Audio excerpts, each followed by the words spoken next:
Salve, seus cristãos cansados! Então, o nosso vídeo anterior tá ficando bastante comprido, ainda tinha bastante coisa pra gente falar, né? A gente já viu sobre a complexidade e a diversidade das emoções humanas, dos tipos de salmos, dos diferentes autores. E agora eu quero gravar um outro vídeo aqui, um vídeo 2, né? Ampliar aqui um pouco esse estudo, porque tem bastante coisa de fato nessa introdução para a gente ver antes de mergulharmos nas próximas lições sobre o conteúdo dos salmos em si. Mas eu quero começar a falar um pouco sobre a estrutura e o estilo de fato da poesia hebraica. Então, lembrando, antes da gente continuar aqui, se você não assistiu a primeira parte do vídeo lá sobre autores, sobre os tipos diferentes de salmos, sobre várias outras coisas da complexidade das emoções humanas, a gente tem a parte 1 desse vídeo, né, dessa lição. Essa aqui é a segunda parte. Então, você está vendo o card aí aparecendo em cima aqui e a descrição aqui embaixo no vídeo para você poder assistir a primeira parte, tá certo? Aqui a gente vai falar um pouco mais sobre o contexto do livro dos Salmos, sobre o contexto bíblico e por aí vai. Então não se esqueça, deixa o seu joinha, indica esse vídeo para outras pessoas. Se você ainda não é inscrito, já se aproveita para poder clicar aqui no link de se inscrever e fazer parte da nossa comunidade de estudo da Bíblia, tá certo? Então, dando sequência aqui ao nosso estudo, a gente está estudando o livro dos Salmos nesse trimestre de 2024, esse primeiro trimestre do ano, e a gente está vendo aqui sobre como ler o livro dos Salmos. Então, como eu já falei, a gente já viu aí quem foram os autores, quais são os tipos de salmos diferentes, os tipos de emoções que são abordadas, e agora a gente vai ver um pouco sobre a poesia hebraica, especialmente no contexto bíblico, né? Porque ela é uma forma de expressão artística muito rica e muito diversa e se distingue por várias características muito únicas.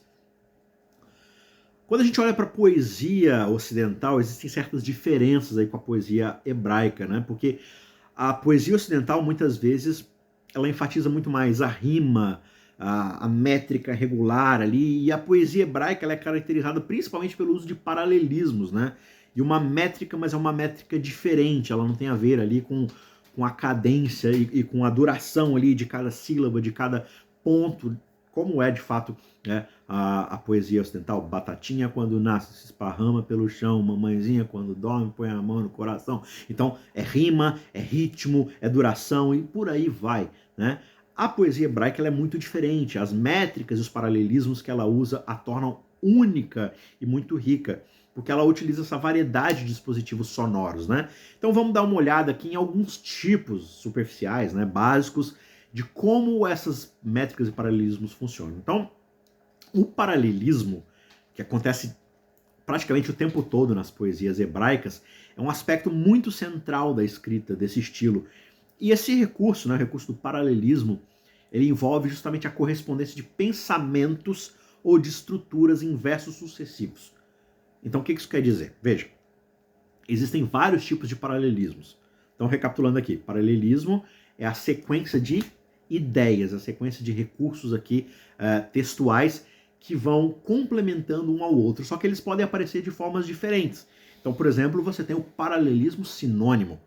O que o paralelismo sinônimo faz?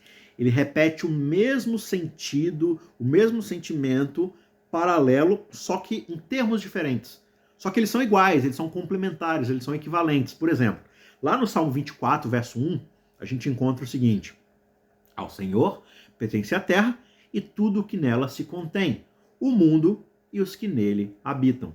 Então você percebe, tem duas frases aqui. Ao Senhor pertence a terra e tudo o que nela contém. Essa é a primeira expressão. E em paralelo, o mundo e os que nele habitam. A terra e tudo que nela contém, o mundo e os que nele habitam. Então, está em paralelo, é a mesma ideia, mas descrita em termos diferentes, se complementando, se repetindo. É como se fosse uma rima de ideia, você entendeu? Então, enquanto o Ocidente rima som, rima fonema, a poesia hebraica, ela rima paralelismo e rima isso através de ideias.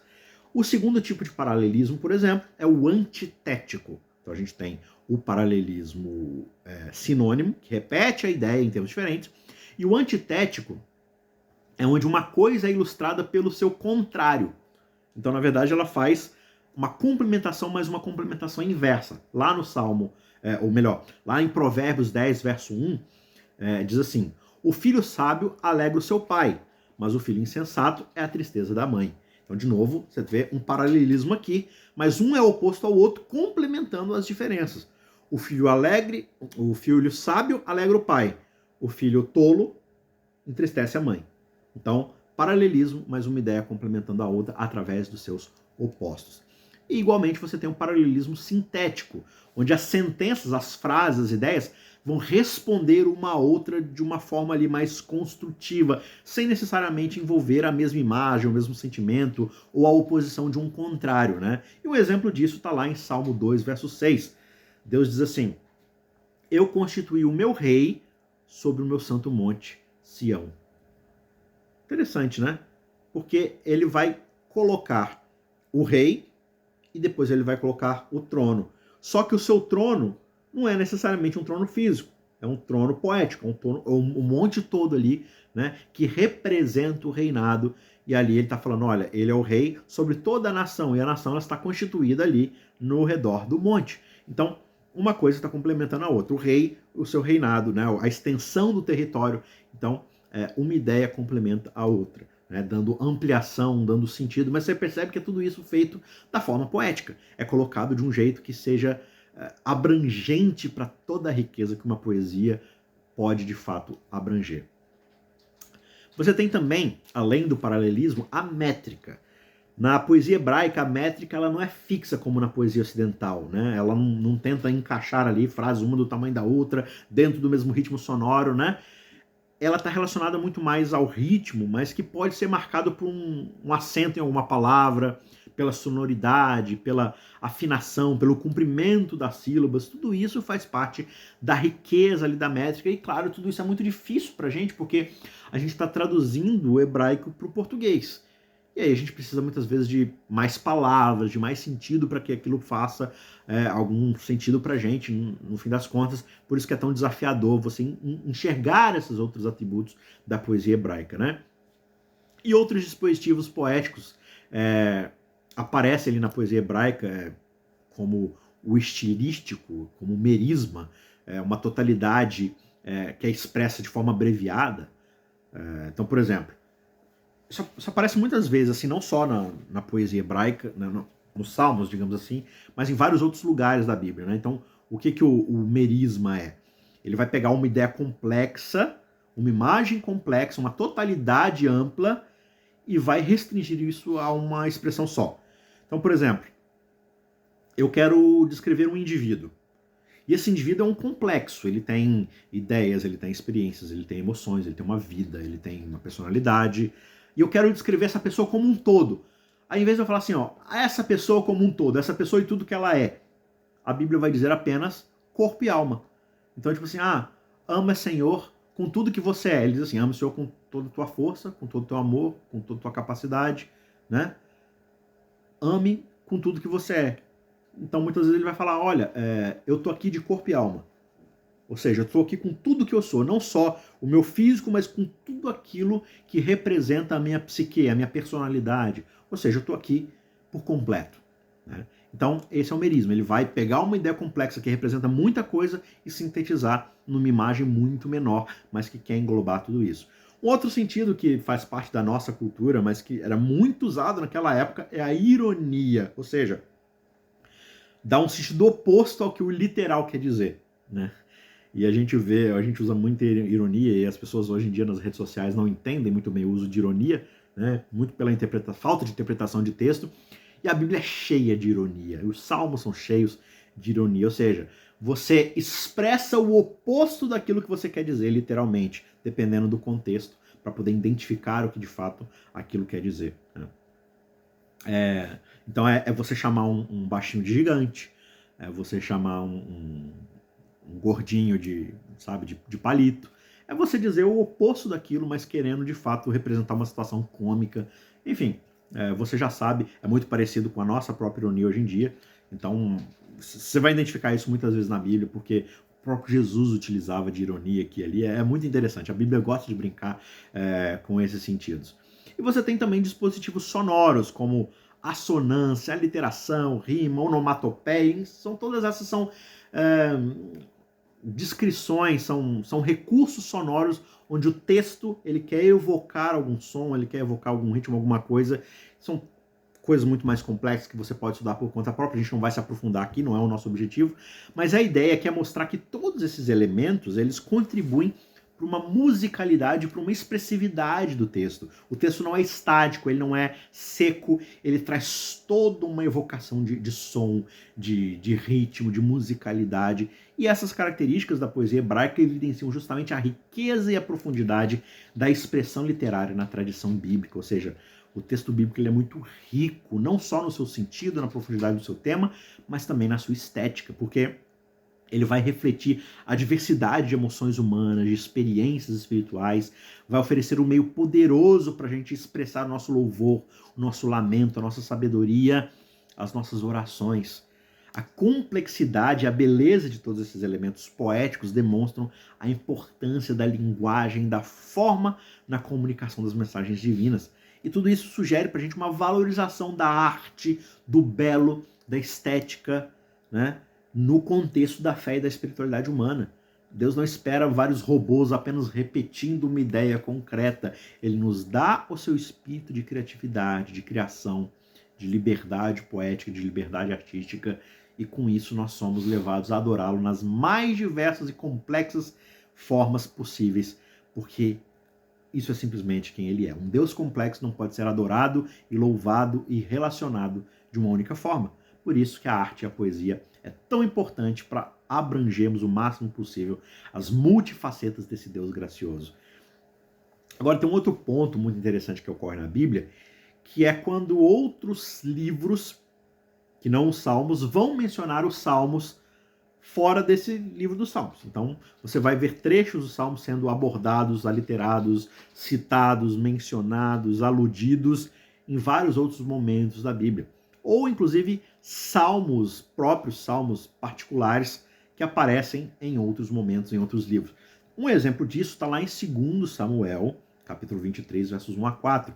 Ali destaca uma característica muito importante das Escrituras, a expressão de louvor, de adoração e adoração que permeia toda a Bíblia e não se limita a um único livro. Então, essa passagem particular ali de 2 Samuel apresenta um dos últimos discursos de Davi que frequentemente é referido como a última palavra de Davi. E ela é considerada uma forma de poesia, de cântico muito importante. E ela vai aparecer tanto nos Salmos quanto no livro de Samuel. Mas por que o livro de Samuel, que é um livro muito mais histórico, descritivo, apresenta poesia? Porque a história é complexa e a história envolve arte, né? Isso faz parte da própria experiência de Davi, da própria experiência de Israel como um todo. Isso mostra pra gente que canções, que orações são parte integrante de muitos contextos bíblicos, não apenas o livro dos Salmos, porque reflete a diversidade, a riqueza das formas de expressão religiosa do texto sagrado como um todo. Então, embora cada livro bíblico tenha ali a sua característica, ela também se mistura com várias outras características, com vários outros estilos literários. E esse aspecto da Bíblia diz pra gente muito sobre a natureza de Deus, a sua relação com a humanidade, porque Deus acolhe e valoriza a expressão humana em todas as suas formas, seja em cânticos, em orações, lamentações, ações de graça e, claro, também de forma mais descritiva, de forma mais direta, de forma mais pregacional, mais lógica, né? Mais descritiva e por aí vai. Isso tudo reflete um Deus que deseja se comunicar com seus filhos de maneiras profundamente pessoais, variadas, abrangendo toda a gama de experiências, de emoções humanas. E um outro ponto lá no Novo Testamento que vai também citar um salmo é Romanos 8, 26 e 27. Esse trecho ele fala sobre o papel do Espírito Santo na oração. E esses versículos, eles ensinam pra gente que mesmo quando a gente não sabe como orar ou o que pedir, o Espírito Santo intercede por nós com gemidos inexprimíveis. E isso significa que na nossa fraqueza, quando as palavras faltam pra gente, quando a gente não sabe o que dizer, quando a gente está confuso sobre a vontade de Deus, né? O Espírito Santo ele está presente para nos ajudar, intercedendo por nós de acordo com a vontade de Deus. Isso mostra um aspecto crucial da natureza de Deus. Ele é um Deus de proximidade, de auxílio. Deus não deixa a gente sozinho nas nossas lutas, nas nossas incertezas. Ele nos oferece o seu próprio Espírito para nos guiar, nos confortar, interceder por nós, mesmo diante de sentimentos complexos. E essa é uma poesia que aparece lá, que é uma citação direta dos Salmos. E é o contexto grande dos Salmos, né? Onde os artistas ali, os salmistas, eles querem expressar os seus sentimentos por meio da arte. Então, mesmo nas situações onde a nossa linguagem falha, as nossas emoções sobrecarregam a gente e nós não estamos ali no melhor de nós mesmos, a gente não está desamparado. Nós temos o Espírito Santo como nosso ajudador, como nosso intercessor, que é o mesmo Espírito que inspirou esses salmistas a expressarem seus sentimentos em forma de louvor, de adoração, de poesia e de ritmo. Isso só reforça a ideia de que a oração é uma comunicação dinâmica e viva com Deus, que é adaptada às nossas necessidades e circunstâncias individuais, e que elas aparecem não só nos nossos momentos individuais ali, mas também através dos salmos, através das poesias, através de coisas tão belas, tão diversas e tão artísticas, né? O mundo dos salmos é algo totalmente centrado em Deus, porque a complexidade da arte é uma tentativa de descrever um pouco, uma parcela, uma porcentagem pequena do que é a complexidade de Deus. E os salmistas eles procuraram submeter todas as experiências da vida, tanto positivas quanto negativas, felizes e tristes, a Deus em oração, porque Deus é o dono de tudo, Deus é soberano sobre todas as coisas. Isso significa que Ele é soberano sobre toda a nossa realidade. Não existe uma parte da nossa vida que não está submetida a Deus. Então isso significa que, num sentido real, os salmos são adoração do começo ao fim. Reclamar diante de Deus, derramar suas súplicas e desesperos e tal, isso também é adoração a Deus. Porque você está justamente reconhecendo para alguém que é maior que você as suas limitações, as suas frustrações. E você está reconhecendo que você não governa, você não tem o controle sobre o mundo. É isso que os salmistas derramam diante de Deus. Isso foi verdade para os israelitas individualmente e para a comunidade como um todo, e é uma realidade nossa. Toda a experiência de Israel tinha a pretensão de ser uma forma de adoração. Deus ele era entendido como estando tanto longe lá no céu, governando todas as coisas, mas também perto, aqui do nosso lado, sabendo o que está se passando conosco. Ele está em todos os lugares ao mesmo tempo. Ele está lá localizado no templo, né? Oculto ali, mas ao mesmo tempo ele está evidente e presente no nosso dia a dia, em cada momento, em cada circunstância. E a representação de Deus nesses termos de paradoxos, de tensões entre opostos na Bíblia, reflete justamente a complexidade, a profundidade da natureza divina. E descreve também a nossa limitação sobre quem é Deus de fato, porque nós somos humanamente limitados na nossa compreensão. E ao descrever Deus de maneiras que parecem contraditórias, paradoxais, né? A Bíblia está justamente desafiando a gente a pensar além de categorias, de conceitos humanos simples, lineares, lógicos. Porque a nossa visão das coisas, a nossa percepção das coisas é limitada. Então essa abordagem multifacetada que é oferecida nos Salmos geram algumas perspectivas muito importantes para a gente. Primeiro, Deus ele é transcendente e imanente. A Bíblia apresenta Deus como transcendente, ou seja, ele existe além do universo físico, além da nossa percepção da realidade, da nossa compreensão total, e ao mesmo tempo ele é imanente, ou seja, ele está presente, ele está ativo dentro da sua criação.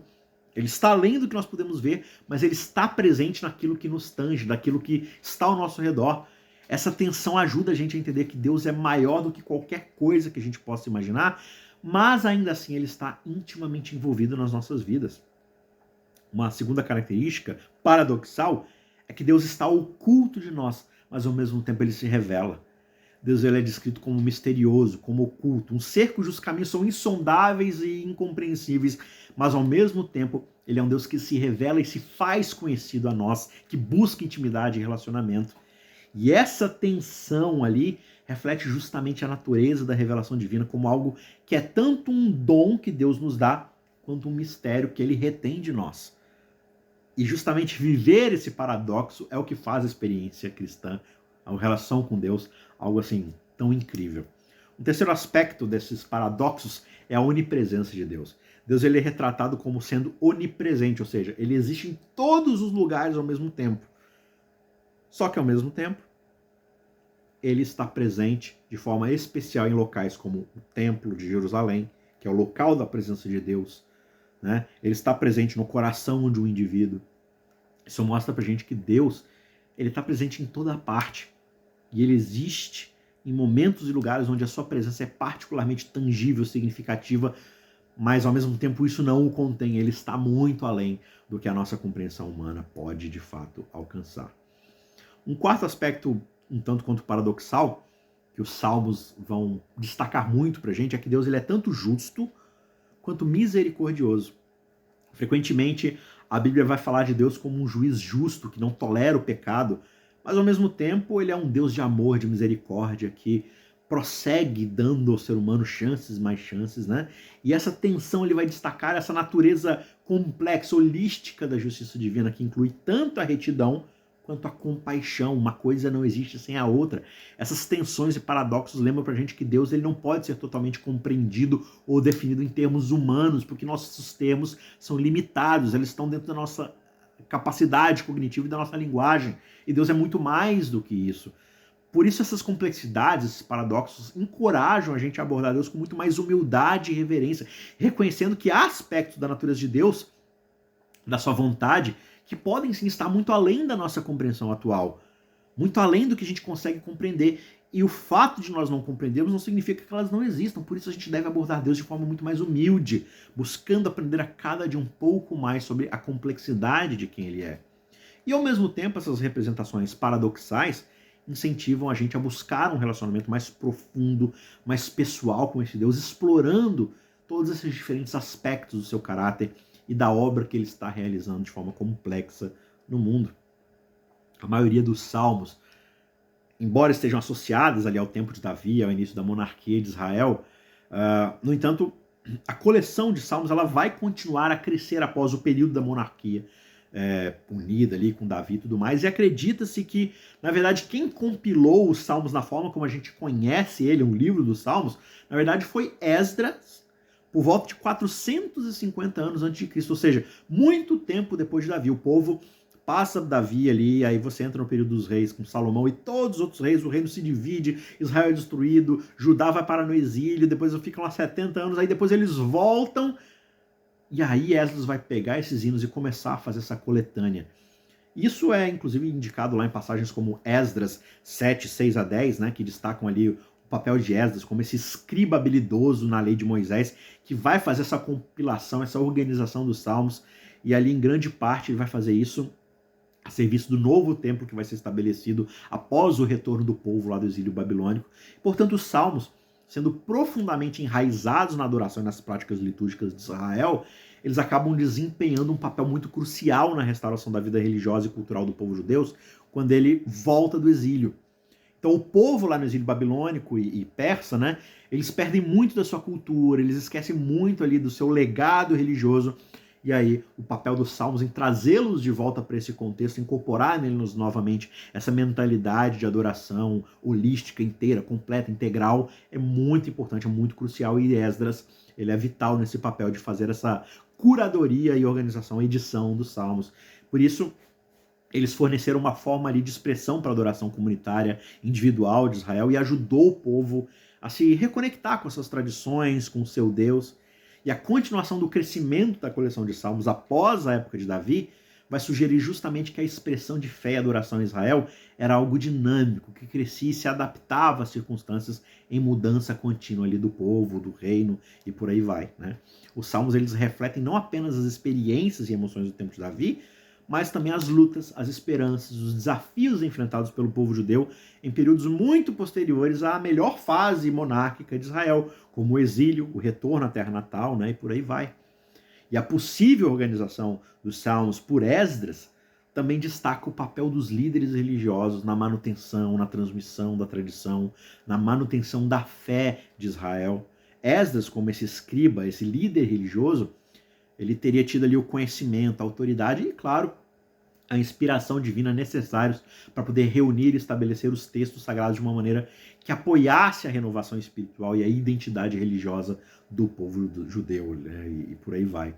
Então, em resumo, a evolução ali da coleção de salmos ao longo do tempo vai culminar na sua forma final que a gente encontra na Bíblia, mas isso se dá só 450 anos antes de Cristo, ali, quase 4 séculos um pouco mais de 4 séculos ali antes do próprio Jesus aparecer. Isso reflete pra gente a natureza viva da adoração, da expressão religiosa ali em Israel.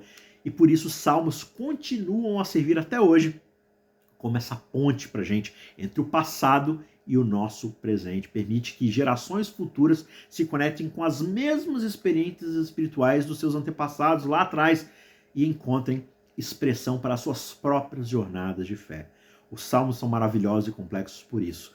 As mesmas emoções, as mesmas experiências que Israel, como indivíduo, como nação, como rei e por aí vai, passou durante a complexidade de anos da sua história, há milênios atrás, são os mesmos desafios, as mesmas emoções que você e eu vivemos hoje de forma individual, como igreja, como seguidores de Cristo. Por isso o livro dos Salmos é tão fantástico, ele permite que a gente, de fato, não só dê vazão aos complexos sentimentos que nós detemos como seres humanos, mas também que nós abordemos esse Deus tão complexo, porque nós somos imagem dele, por isso nós somos tão complexos, porque ele é complexo, ele é multifacetado, ele tem muitas perspectivas para serem abordadas, entendidas, e ainda assim a gente faz isso de forma extremamente limitada. Por isso, nós temos essa ferramenta tão bonita, tão poética, que é o livro dos Salmos, e vai ser uma alegria muito grande poder seguir nesse estudo durante esses próximos 3 meses de 2024, os primeiros 3 meses, até o finalzinho de março aí, teremos 13 episódios para desbravarmos aí o livro dos Salmos, tá certo? Que Deus te abençoe, não esqueça de deixar o seu joinha ali e espalhe esse vídeo para quem você puder, vai ser uma grande ajuda. Também comente aqui embaixo qual é o seu salmo preferido, eu quero saber. A gente se vê na semana que vem, um abraço, tchau, tchau.